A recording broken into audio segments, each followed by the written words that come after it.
Welcome to Hop's Metal Show. This is Wes. I'm going to turn it over to Hop to get us started in just a second. But first, I'll announce Christian Shields that's with us this evening. And we're excited about this. Hop had a connection with a fellow named Dave Tedder, and Dave is connected with us with some different folks all around. And Christian is the first of those connections. Christian, appreciate you being here. Hop, take it away, brother. All right. Yeah. Welcome to the show. I guess we'll start it off with, tell us a little bit about your band, history of Christian Shields and all that. Well, first off, I just want to say thank you, Wes and Hopper, for having me. Dave's a great guy. He's a good connection. So here I am. So how the band got started was originally I had other bands and projects, but after they had disbanded, I decided to do a quote-unquote solo project. And it was only because of, I kind of got tired of doing the band thing. So I figured that, I was going to go out, do this solo band thing, hire guys that I want to play with, do the music that I want to do, all that stuff. And then it's really grown from that to where it is today. So that's pretty much how it got started is the thought process behind it. And then we started in 2018 and then, obviously, we lost a couple of years because of COVID, and then it's just been evolving from that point. Christian, I picked the evens, so I've got the next question, but I got to ask a little bit more about what you just shared. By writing the music and then hiring the musicians to do that, we've gotten to know a fellow named Dallas Dwight, just a great guy out of Charlotte, South Carolina, kind of in that mix. And he was in a band called the LA Maybe, and they basically stopped and reformed because of some just different singers that came in and out. And he writes all their stuff, he transcribes all their stuff, he does tabs for all the stuff, he does all the different things, and he mixes it. And some of the feedback there with Dallas Dwight was, part of the reason was I just needed to be able to do it the way I wrote it. And what's that been like for you, being able to do all that stuff and then hire the folks that you want to play with you? Well, it's evolved more so to where like my guitar player, Marshall Benson, is way more involved now. What it was like is it was, it just grew organically. I started from one place and then let it, go from there. I'm not necessarily an absolutist that things have to be done this way. It's just when I had started the project, I just set myself some ground rules and some basic framework to get things going, and then let things evolve, and then, make different decisions or do things based on situations that have been presented. Because, there's not a right or wrong way to do it. So, and being an artist, we can do whatever we want. And I don't have anybody in my ear yet that's saying, hey, you got to do it this way or that way. But maybe those days are coming sooner rather than later. So I just, my answer is going to change on this again, I'm sure. Amen to that, brother. I'm in a different industry, and we'll talk maybe about that at some point before this wraps up. But the reality is I value that control, but it doesn't have to be exactly that way. Great answer. So talk to me. I've gotten to listen to some of your music, and I just loved it. I absolutely adore the 80s hair band genre, and that's what I felt from it. But I want you to describe what you feel like your music really is. What's the genre that you really enjoy most and you were shooting for? Well, certainly the record that I did has a lot more 80s than more or less the stuff I'm writing now. It's just my roots are in classic rock. So part of like doing the whole solo band thing was, I decided it had to be fun for me or I'm not doing it. So I wanted to play music that I love, write stuff that resonates with me, and, stuff that I really enjoy. So a lot of it is rooted more or less in classic rock, like late 60s, 70s versus 80s. But then, obviously just putting some of that influence on top, and that's the sound that I have. It's solid. I enjoy it a lot. Yeah. Thank you. Do you ever, and I don't know about Wes, but I thought it had a Queensryche feel to it. Are you talking about the new song, Fall Like Rain? Yeah, Fall Like Rain. Oh, yeah. Funny story is that's kind of like some of the influence behind it is, I was in a conversation with somebody and we were talking about Queensryche, and then ipso facto, just, this is how they would kind of write a riff, and that's kind of how it started. That's cool. Yeah. Yeah, I just went and seen Jeff Tate with his solo project Wednesday, and they were freaking phenomenal. But Awesome. I guess you said something. You mentioned classic rock. What was some of the stuff you grew up on and you were listening to in high school?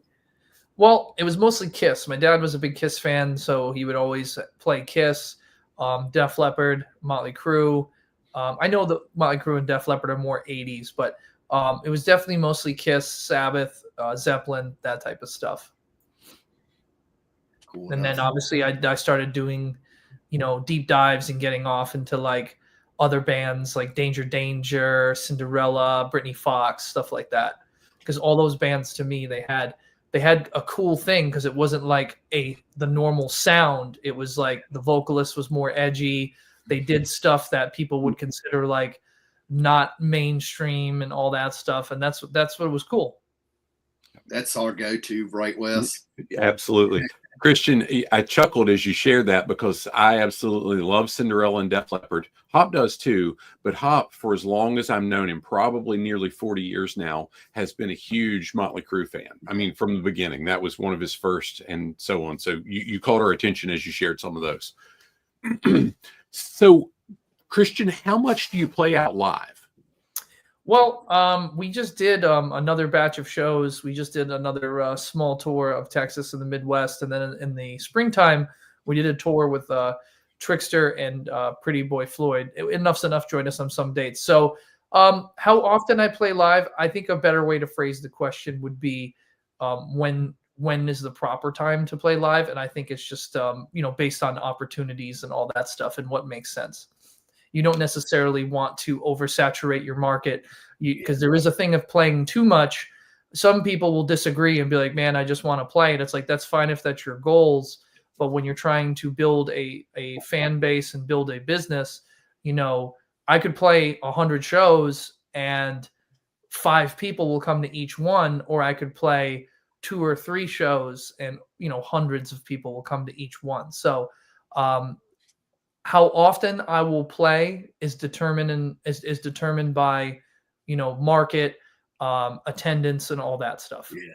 So we weave back to your original question, just rephrased.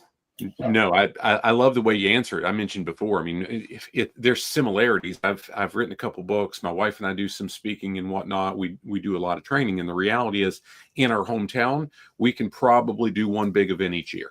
We can do some smaller ones, but the reality is this is what it is. But if we go out in different areas, then we've got a little bit more of a draw. But it's 100% right.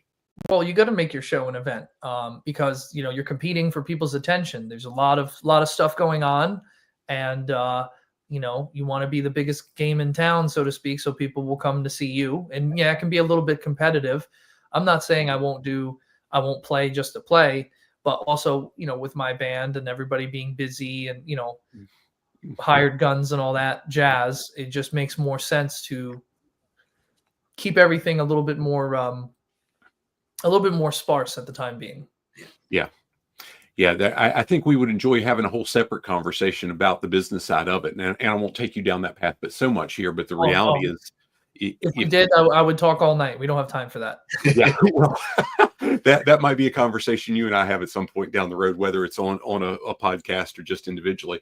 I'd look forward to it. Yeah. Yes, indeed. Hop, take the next one so I don't keep talking about that. I guess people's watching. What are some of the bands that y'all have played with that we know? So I mentioned recently that we did Trickster, Pretty Boy Floyd, Enough's Enough, and then we just played with Goodbye June, Peter Dankelson, Leilani Kilgore, Ignescent, and Parker Barrow in Chicago.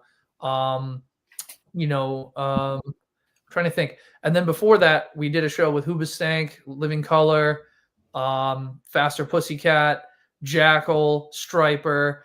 I've played with a bunch of bands. That's cool. Yeah, we're going to see Jackal this weekend. Me and Wes are pretty psyched up. Yep. Yeah, they're cool. I might have something to announce later about doing something with Jackal, but we'll see. I'm dropping a hint there, but if it doesn't happen, people are going to go back to this interview and go, "Hey, I thought something was going to happen," and it's like, I just wanted to drop a little little taste for the fans watching. But generally, I don't comment on speculation or things that aren't happening. I don't do the whole big things coming and blah blah blah blah blah. I just, hey, when something's solidified, I'll announce it. Yep. You know, everything is, again, going back to the saturation thing, not to make a long story longer, but everything is all overhyped and all that stuff. Everybody uses adjectives and big, you know, words to describe, like, this is, it's like, no, I just announce the event when it's time comes. Fair enough. Yeah. I have always, sorry, not to interrupt Wes. I'm just a believer in less is more. And, you know, when I say or do something, I want to be clear and concise, so that way it has maximum impact. But it's really hard to keep stuff secret, you know, with the internet anymore. I mean, that still blows my mind that Metallica announced a whole world tour and released an album without anybody even knowing. With the internet, that's just unreal. It is what it is sometimes. Yeah. So, Christian, I'm going to play a little bit off something you said before and weave it into the question that Hopscott put together for this. So his question is, are there any other exciting events coming up the fans can come out to see you live? And you've touched on that, and we'll get to that. But what I want you to do in answering this question is talk about how you make the show the event. When fans come out to see you live, what you're doing to make it an event. And it's not just I'm playing music. What do you do? What's the fan engagement look like? All right. So like I said, to comment on anything that's coming up, again, I won't say anything unless it's 100% solidified. I'm obviously working on some stuff, but I will not say anything until it happens.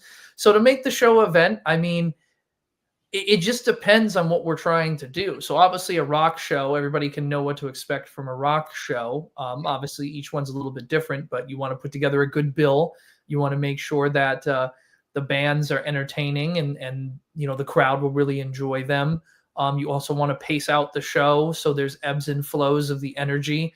You know, you don't want to just necessarily put at the top of the show all your bangers and then the rest of the show is Snoresville. You want to bring the audience on a journey, and then you know, you want them to really be invested and feel the peaks, the valleys, all that stuff, the climaxes. But then as far as from a marketing perspective, if you want to talk about event, you know, sometimes I'll do like some type of a theme. You know, I haven't done it with this project yet, but we used to do girls half off shows with my old band, where basically if a girl bought a ticket, her ticket would be half price. We used to do a dollar bill show where like tickets were only $1. I might bring some of these back actually now that we're talking about it, but I'm just giving some examples. I mean, it all depends, because obviously it's when it comes to doing a show or an event, it's not necessarily just me. You're looking at, you know, a bunch of people involved, and it takes a lot of coordination, discussion, and, you know, unfortunately not everybody is happy at the end of the conversation, because everybody's going to go, well, we could have did this, we could have did that. But, you know, that's what happens when you work with people. Yep. And hey, the reality is there's a finite amount of time, money, and energy that you can put into any one show. And Correct. How do you do it in a way that leaves an impression? Now, Hop, before you go to the next question, I want to dig a little bit deeper into what Christian was sharing. I want to know what I can expect from you. And I'll give you some backstory. I remember I was a big fan of a particular band from the 80s that's named after a rodent. And I remember seeing them for the very first time. It was the late 90s. I got into music when I was like 10, 11, 12 years old. And then in the late 90s, Hop and I went to see that same band. And the singer was an absolute train wreck. I mean, maybe one of the most vile people. And fast forward 27 years, and I'd still like to kick his teeth in. And I can barely listen to their music. What I love today is, we talked about Jackal briefly. When we interviewed Jeff Worley, I don't know, 6-8 months ago, Hop. And when we went to see him about a month afterward, we spent an hour with him, Christian. And I think he would still be talking with us right now about all this different stuff, had, for those about the rock, not come on. And he knew he got paid, and now he had to play a show. So what can I expect with my interaction with Christian Shields in a Christian Shields show? All right. So I one thing I will not do is I don't comment on other bands' behavior. Everybody's great in my book. Maybe privately, you know, you can get my, you know, anyway, it seems like a cop on stuff. But what you can expect is like, look, you're there to pay, you pay your money to see a show.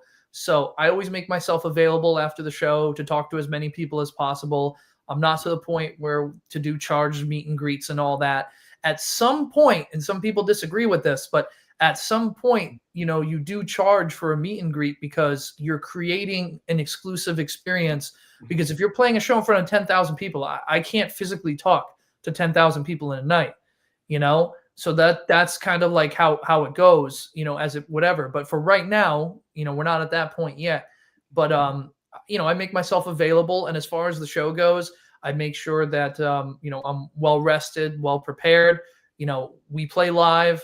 No tracks. I understand people are gonna go, tracks this, whatever. If your band plays with tracks, whatever. It's the thing. It is the live show is different than the record or the recordings. I hope it is, because obviously some bands will just play the record exactly, and then it's kind of like, all right, whatever. I'll again, I don't want anybody to message me after this and go, hey, were you talking about me, Christian? And it's like, no. But I'm just saying that I try to keep it high energy.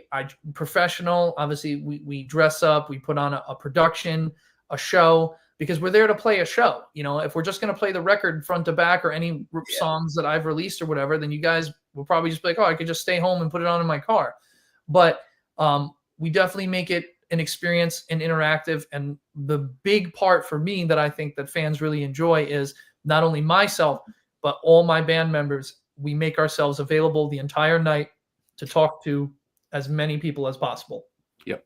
And that's what I was going for, Christian. That's the piece that today, at this point, I'm as interested in going to a small show that I know I've got that interaction, and I'll buy CDs. And if I'm paying for a VIP meet and greet, I get a picture with people, whatever. It's more about, hey, though, if they're cool folks, I'm happy I get to support them. That's how you earn your living. That's part of what we're doing when we go to the shows. The fans that they're up to, Wes, but the fans at this point are the record labels. Now, you hear some of the older wigs that'll say, oh, the record labels, the record industry doesn't exist. And it's like, no, it does. It's very corporatized, and, they weren't fair to artists then, quote unquote, and they're not necessarily fair now. Now, what does that word fair mean? Does it mean that they're going to give you everything you want? Not necessarily, but you also agree to sign that contract. So whatever you agree to, you know what I mean? So again, I try not to frame anything when it comes to any of this stuff in a negative light. There's pros and cons to everything. I try to be what they call a milquetoast fence sitter. I try to sit in the middle and say, okay, I understand people's gripes, because of course I'm a human being. Mm-hmm. So I have my personal gripes, but generally it's kind of like, you got to look at it from a logical perspective. You got to look at it from a business perspective. And then I got to look at it from my perspective. What are my goals? What are my aspirations? What am I looking to do? Do their values and does their vision line up with what I'm trying to do? And if it doesn't, that's okay. I've walked away from a few business deals where, behind the scenes, some people like, oh, why did you do that? Why'd you do that? And it's like, I don't think or believe or feel or whatever, you want to use to describe it. I didn't think it was the right choice, and maybe I missed some, maybe I didn't, but hindsight's always 20/20, as they say. I absolutely love it. We'll talk more after we end the live part about that specifically. Oh. Nicely played, sir. Hop, take it away, brother. I guess, I think I'm going to rephrase this question, because it seems to be some bands are releasing singles, some bands are releasing albums. Do you have a plan and are releasing a whole album? Or are you doing singles, or are you working on music? Well, I always have stuff in the can. But this is more or less from a business perspective. I have to do what makes sense. Now, the scope, especially with the single we just did, Fall Like Rain, it was a pretty big production. The video production, even the the production of the sound recording itself, huge team of people involved, very expensive. We did a Kickstarter campaign to raise some of the money back. And it was great. It worked. We smashed our goal. We were asking to raise 5K, and we got 6,300 about, or not more. And, all in all, the production was about 20K.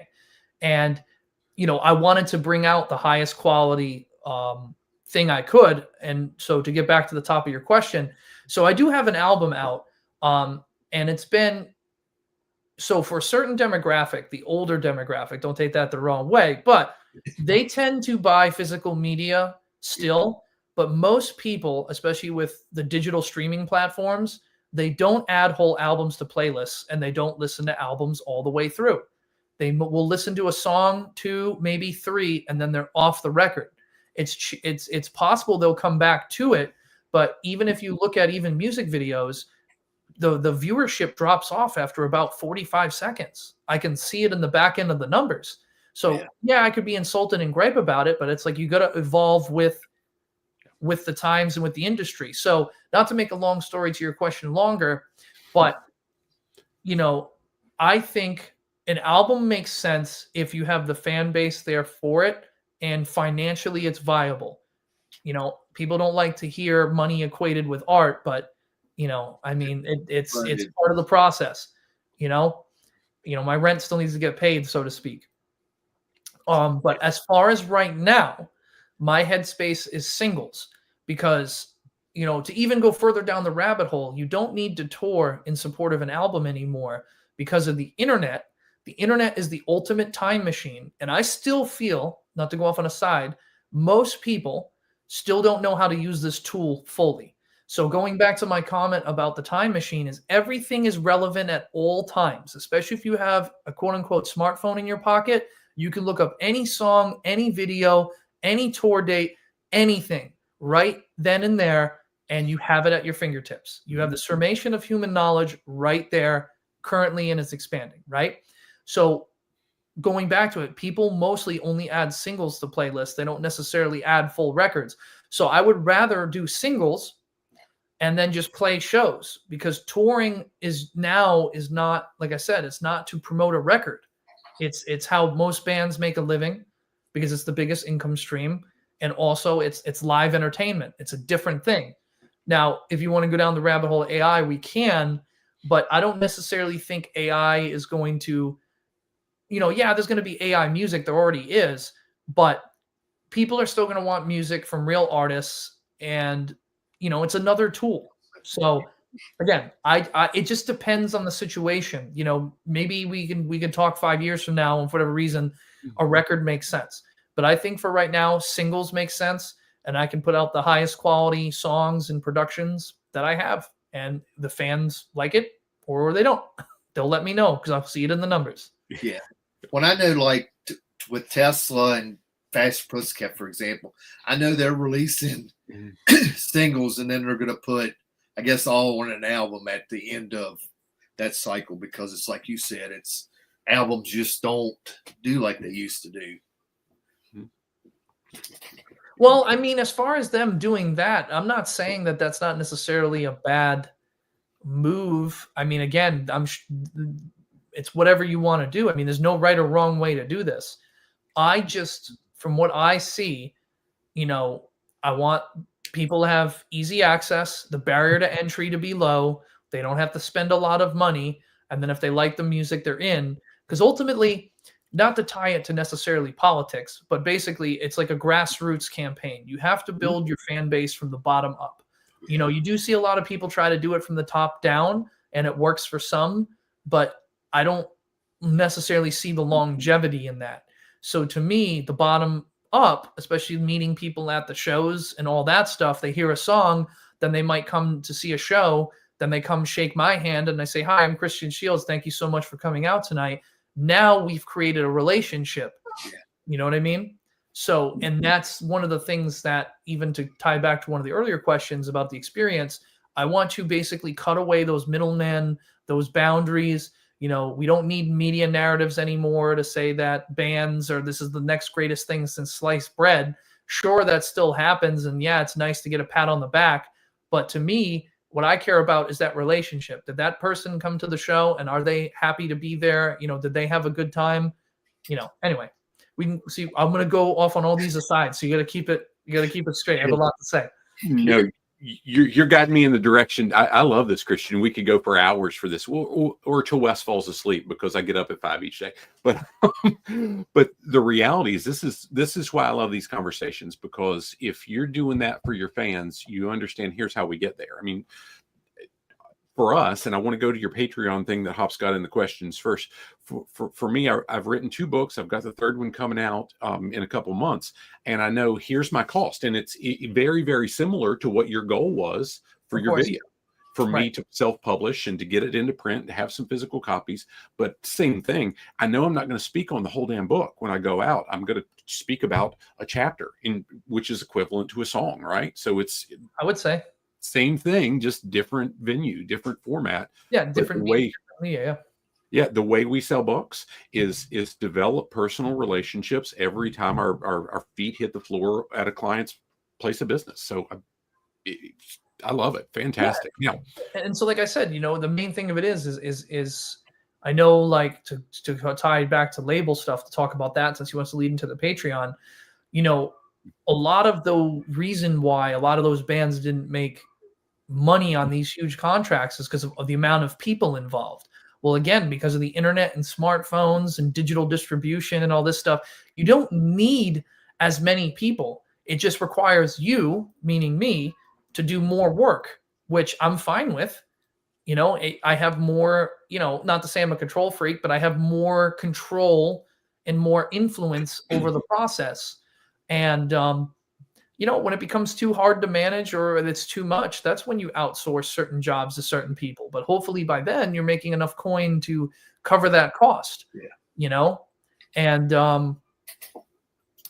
like I said, it's just, again, it goes back to, there's not a right way or a wrong way to do it. I just do what I feel works, and sometimes it don't, Yeah, I feel like the interaction with the fans is important. It is to me anyway. I know some of my favorite, musicians are the guys I've had great interaction with, like Zakk Wylde or the Kicks guys, because they took time out to talk to me. It was pretty awesome. Well, I mean, at the end of the day, though, too, like, you guys, the fans, they're the ones that are helping me pay my bills. So it's like, I have rent and all that stuff, like I said. And to me, it's like I'd be doing a disservice if I wasn't personable with as many people as I can be. And then, again, to circle back, sure, there might be a point where it's not you physically can't do that as much. But I'm not a superficial person. I don't really care about being, like, most popular on the internet or today's trend or whatever. It's like a lot of that is very, like I said, superficial. Yeah. And I think people are smarter and they can see through that veneer. So I just try to be authentic and genuine, and I care more about the grassroots. I call it my shaking hands and kissing babies. I use that term often myself, my friend. It works. So, yeah, it's if you don't do it, and it feels good to talk to people. It feels good, and, like, having people share their stories, and people will do all kinds of weird. I say weird, but people will, like, share stuff with me, and it's like, part of you would be like, oh, how is that relevant to music? And it's like, it's not. They just want to relate to you, and they're trying to relate to you on some level. Yeah. So I always think it's cool when people share me their stories about their hobbies, or like, check out this model car I'm building or something. It's like, I'm not into that, but you know what? That's cool that you are, because I would never have thought of that unless you showed me. Absolutely. So, Christian, I've got several links over on the YouTube feed where this is at. I've got your Patreon, I've got your YouTube, I've got your Facebook, and I've got your website. Talk to us about what Patreon is and how that helps you do what you do, because that's an important piece of music today. Of course. So Patreon is a membership service. So think of it like patron of the arts. So you're basically becoming a shareholder in me because you are my record label. So when you become a member on patreon.com/Christian Shields, you get behind the scenes content, and you'll get access to new songs before everybody else. You'll get to see works in progress. I'll post demos and stuff on there. It's sort of like, yes, paywalling some social media stuff that I would normally post on social media, but there's cool stuff for the fans. There's different membership tiers. If you're a gold tier patron and above, you'll get your name in the credits of every music video going forward, as long as you're a member. And right now, I do have a tier for permanent guest list. So basically, you could be on the guest list to any show anywhere in the world at any time, as long as you're a member, but I just don't pay your travel costs. So it's just cool stuff like that. And it's going to evolve and expand over time. I'm trying different things with it because I just launched it recently a few months ago, and it's slowly but surely building. But if you want to support me directly, that's another way to do it. I understand it's not for everybody. Some people just be like, oh, I'll just share a YouTube video. That's fine too. I'm just giving the fans more options. And like I said, your support is definitely appreciated because, this business is expensive. Touring is expensive. So you are investing in me, like I said, and the band, and keeping us on the road, and also will help us churn out some new music and videos like Fall Like Rain a hell of a lot faster. Yep.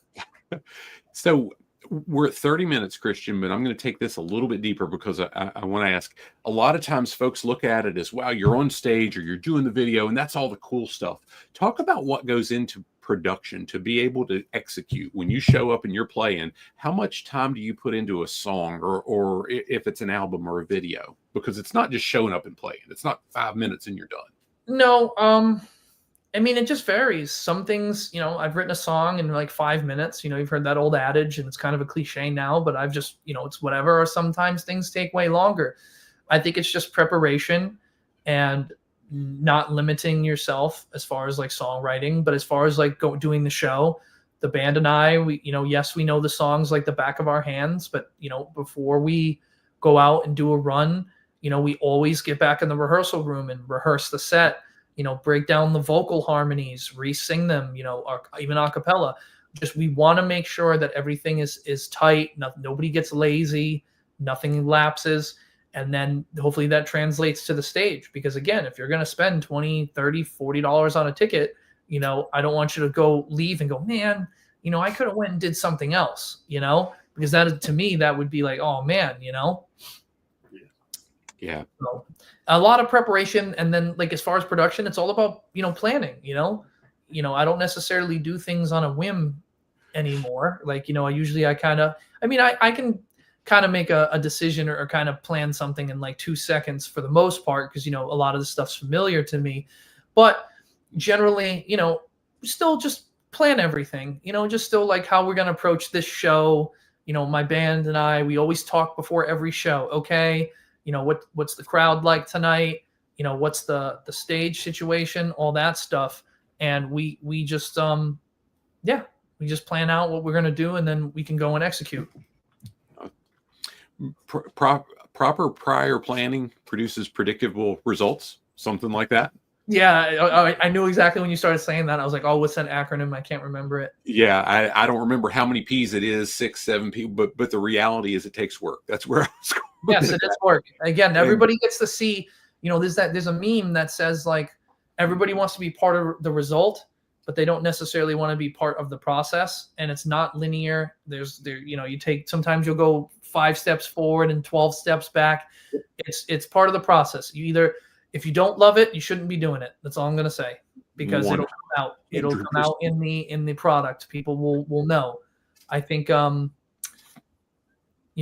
think people are more intuitive than they let on. It's a feel thing. I mean, if you're not into it, you can't deliver.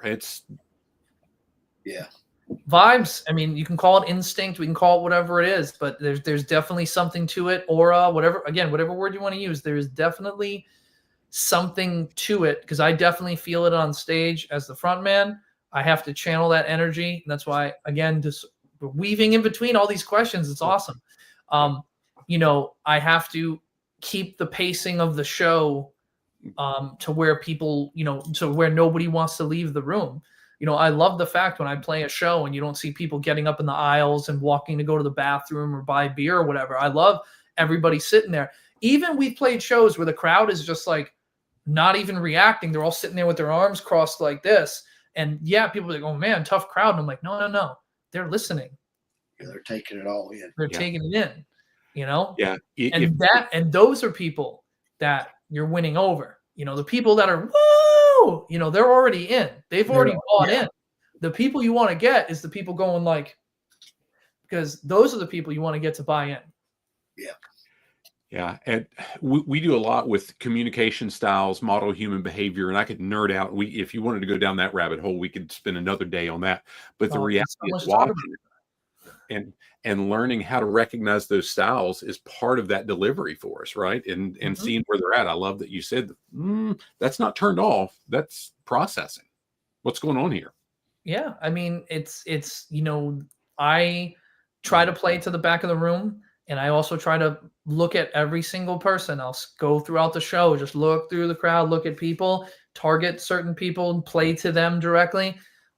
It's about being aware. There's a lot more than me just going up there strumming on a guitar and singing. Like it's massive situational awareness. I got to know what my guys are doing around me. I got to see what's going on in the crowd. It's a lot. It's a Yep. lot. And that's where the preparation comes into play. When you've done it and you've put the work in, now you can focus on everything else around, and you don't have to worry about, am I going to play that right chord? Am I going to sing that right note? Everything else is muscle memory. Now I can focus on the audience. Of course. Yep. Of course. Exactly. Yeah, so what have we not asked you that we should be? I'm not sure. Again, I mean, I think we pretty much covered on basic topics and all that stuff. I think if we wanted to go deeper on something, we could ask more probing questions. But the main thing is the Patreon's what I'm working on right now. Obviously, I know people want me to play. I'm working on shows. At this stage of the game, or whatever you want to say, especially once you move up to really touring now and all that stuff. These things take a while to plan out. So, I'll get offered 7 things, and maybe half of one of those things might happen. And then, so it's kind of like, that's why I don't want to say anything like, oh yeah, I'm working on blah, blah, blah, blah, blah. And then the people go, hey, what happened? I thought, oh, it fell through. No, that's why you say things when they happen, and usually things are planned out really far in advance. So, I'm definitely working on some stuff. People want to know that. Obviously, new music. Yeah, I mean, I have new songs and all that stuff. Just need to get in and record them for real and do videos and all that stuff. But that's in due time. But right now, we're gonna spend time promoting Fall Like Rain right now. And yeah, I mean, I don't know. Maybe some more stuff will happen in 2025. But I think right now the page has been turned to 2026 based on what the landscape that I have in front of me is, but we shall see. Again, I don't comment on things before they happen. I don't want to be like a social media influencer. I just want to be a musician, songwriter, and somebody that people can come to a show and forget about all their problems and just be entertained and have a good time. And then I can say, hey, thank you for coming tonight. I hope you had a good time. Good enough. Very cool. Hop, you got anything else? No, I guess that's going to wrap it up. I'm excited about a new song, but I can wait. Good things come to those who wait. But if you join the Patreon, I can make it happen faster. I mean, it's more or less it's an investment and all that stuff. You'll hear a lot of musicians. I'll just say this: they want to come on and speak in platitudes. Again, somebody's going to call me after this and say, "Were you talking about me?" You know what? If the shoe fits, wear it. Anyway, no, I'm just kidding. But I don't ever want to speak in platitudes and all this stuff. I'm just saying it just takes money, it takes investment, it takes time, and at this stage of my career, I am doing stuff for fun, but I also have to do stuff that makes sense from a business perspective, from a career perspective, all that stuff. So it just means things slow down. It doesn't mean things happen fast, But if you join the Patreon, then the funding will definitely help move some things faster. But it's just things are like more expanded on a longer timeline now. That's all. From looking at your Patreon, I haven't got into this real deep yet, but Patreon reminds me, I don't know about what Wes thinks this, but it reminds me of like the old fan club thing where you can join the fan club of the band and they send you stuff in the mail that the normal person wouldn't get. Right. And that's another thing though, too. I can also, like, when you create a profile on there, you can put in your address and then like I can send gifts to the members and all that stuff. Now, obviously people can contact me on social media and stuff like that, but I had to stop giving out my phone number because too many people contact me now. But it's basically, I hate to say paywalling my time, but it's just at some point, like there's only so many hours of the day. there's so many things to do. You definitely need time to recharge as well. But that is like, again, that's exclusive stuff for the fans. So, I'm more personable with the people on there versus maybe on social media, meaning that I'll get back to those people like right away versus social media might be a few days. You know what I mean? Just giving an example, not saying, it's absolute. If I'm not doing anything and I'm just sitting around hanging out on the couch or something, obviously I'd rather send messages than watch TV. But,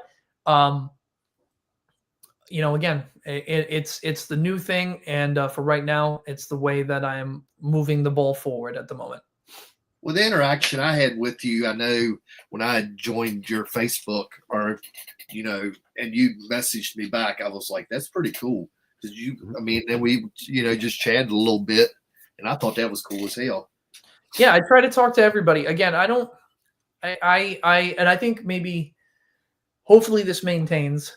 I think it will because, I'm really whatever, but I don't ever want to become like so superficial, untouchable, out of reach personality that, I know not everybody's going to like me. I'm not going for a popularity contest, but I don't want to be this guy that has to be surrounded by 5 bodyguards who needs a personal assistant and all that. Sure, maybe when I was a kid that all sounded cool, but again, that's partly media narrative that created that. But I'm just a guy. I just want to be a guy. I want to be able to be a normal person with normal people. Now, I understand, like, if you reach a certain level of fame or whatever, you can only be as normal can be. But, I use the word superficial a lot. I'm not superficial. I try to be, common sense, just down to earth guy, like just be a human being like everybody else. Cause that's what I am. I would use a profanity, but we're on TV, so we can't. I'm going to quote Jesse James Dupree real quick and say, don't like my hair. And you look at me and shake your head. Don't like my hair. You're so much misled. I blank like you do. That's exactly what I was going to say. The quote. As soon as you said that, I knew exactly who you were going to quote. I was like, yep. Yeah, I may or may not have that clip embedded into our StreamYard file so I could play it, but I realized that I think the copyrights catch it. It's so short, but the copyrights still catch it, so I can't play it anymore. Yep, but that's again, dude. I just want to be me and just be cool, and even people that don't like me, I'm just like, there's not a person off the top of my head that I don't like. Like, I'm not like that. I don't hold grudges. Just keep it moving. That's how I look at it. Keep it moving. Yeah. Yep. Very good. Christian, this has been fantastic. I've Thank loved you guys for having me. I've loved the behind the scenes that you've shared. I'm excited about the music, but I just love hearing the perspective. Hop, anything else you've got? No, I guess we're good. All right. So I want to say these last few things, guys. ChristianShields.net, Facebook.com/ChristianShieldsLive, on Instagram @ChristianShieldsLive, on X @CShieldsLive, TikTok @ChristianShieldsLive, and Patreon.com/ChristianShields. Or Google me. I am on all platforms. I am not a hard person to find. Christian, I've got a bunch of those in the thread. I'll add a couple more. I'll add in the comments of this video, the Fall Like Rain video link, and some of the others as well. So I'll make sure that those are all there because we want you to get good visibility. Of course. And everybody share with your friends. Word of mouth is the most effective method of promotion. We didn't even go down the rabbit hole about algorithms and how, how social media works and how all that jazz. But word of mouth, if you tell at least one friend, what do you guys have? 15,000 subs, and YouTube's probably going to have 30% of your subs watch this. If 30% all told a friend and you guys all did it, my fan base would triple overnight. Yep. And that's why Hop and String started the channel, was for that right there. So I hope we can get you some good numbers in the process. Well, I'd rather make the connections with the people. I don't consider people numbers. And that's how they start. Of course, I'm just teasing. Yeah, that's how we're real big one. Even if we get one subscriber on a video we done. Hey, one is more. If you get one more, it's more than what you had yesterday. So that's all that matters. Christian, people reach out to me, but people reach out to me. I will respond. Yep. I'm going to end the feed, but hang with us just for a second. I'll cover some behind the scenes stuff before we kill it. Okay. All right. Have a great day, guys. Thanks for tuning in to Hop's Metal Show Live. Hop Metal.